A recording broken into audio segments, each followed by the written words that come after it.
আগামী ডিসেম্বরের মধ্যে জাতীয় নির্বাচন চায় বিএনপি। তবে অন্তর্বর্তী সরকার সুনির্দিষ্ট দিনক্ষণ ঘোষণা করে ভোট আগামী জানুয়ারি বা ফেব্রুয়ারিতে আয়োজন করলে তাতেও আপত্তি থাকবে না দলটির। স্থায়ী কমিটির বৈঠকেও জামায়াতে ইসলামীর পক্ষ থেকে আগামী রমজানের আগে নির্বাচনের জন্য যে কথা বলা হয়েছিল সেটাকে ইতিবাচকভাবে নিয়েছিল বিএনপি। বিএনপি মনে করে এর মধ্যে দিয়ে নির্বাচন অনুষ্ঠান নিয়ে সব ধরনের শঙ্কা কেটে যাবে, দেশও নির্বাচনের দিকে যাত্রা শুরু করবে। রাজনৈতিক দলগুলোও আনুষ্ঠানিকভাবে নির্বাচনী প্রস্তুতি শুরু করে দিতে পারবে। রাজকুমার নন্দীর প্রতিবেদন, জানাচ্ছেন সানজিদা ইসলাম। আগামী ডিসেম্বরের মধ্যে নির্বাচন আদায়ে ঐকমত্য তৈরিতে গত ১৯ এপ্রিল থেকে ফ্যাসিবাদ বিরোধী যুগপৎ আন্দোলনের মিত্রদের সঙ্গে ধারাবাহিক বৈঠক করছে বিএনপি।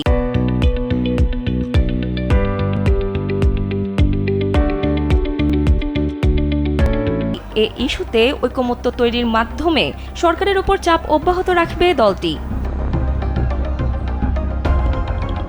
গুলশানে বিএনপি চেয়ারপারসনের রাজনৈতিক কার্যালয়ে গণতন্ত্র মঞ্চের সঙ্গে বৈঠকটি ছিল রুদ্ধদ্বার। বিএনপি নেতৃত্বাধীন ফ্যাসিবাদ বিরোধী যুগপৎ আন্দোলনের গুরুত্বপূর্ণ মিত্র হচ্ছে গণতন্ত্র মঞ্চ।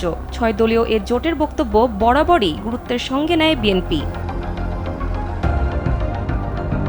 বৈঠক সূত্রে জানা গেছে, গণতন্ত্র মঞ্চের পক্ষ থেকে বৈঠকে ৪ থেকে ৫টি ইস্যু উত্থাপন করা হয়। বিএনপি এগুলোর কোনোটির সঙ্গে একমত হয়েছে, আবার কোনোটির সঙ্গে একমত হয়নি।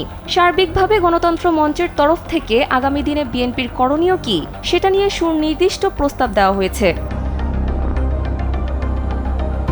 সূত্রমতে বৈঠকে গণতন্ত্র মঞ্চের কয়েকজন নেতা বলেন, সংস্কার নিয়ে বিএনপি যথেষ্ট আন্তরিক, কিন্তু সম্প্রতি নির্বাচনের দাবিটি যেভাবে ব্যাপক পরিসরের সামনে নিয়ে এসেছে দলটি, সংস্কার ইস্যুতে নেতারা বক্তব্য বিবৃতিতে সেভাবে সোচ্চার নন। এতে করে মানুষের মধ্যে এক ধরনের ভুল বার্তা ছড়াচ্ছে। তাই নির্বাচনী রোডম্যাপের পাশাপাশি সংস্কারের রোডম্যাপ নিয়েও সোচ্চার হওয়া দরকার।